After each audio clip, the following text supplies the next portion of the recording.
Saudi super কাপের প্রথম সেমিফাইনালে চরম উত্তেজনা, লাল কার্ড ও নাটকীয় মুহূর্তে ফাইনালের টিকিট নিশ্চিত করেছে ক্রিস্টিয়ানো রোনালদোর আল নাসর।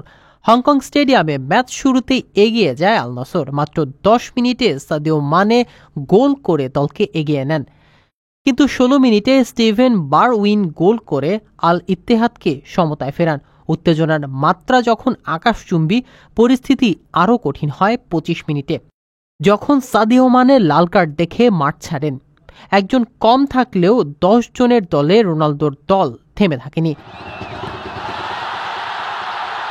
দ্বিতীয়ার্ধে নির্দিষ্ট আক্রমণ চালিয়ে লিড নেন আল নাসর।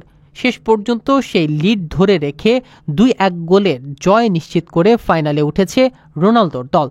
আগামীকাল বাংলাদেশ সময় সন্ধ্যা 6টায় দ্বিতীয় সেমিফাইনালে আল আহলি ও আল কাদেসিয়া মুখোমুখি হবে, যারা আল নাসরের প্রতিপক্ষ নির্ধারণ করবে।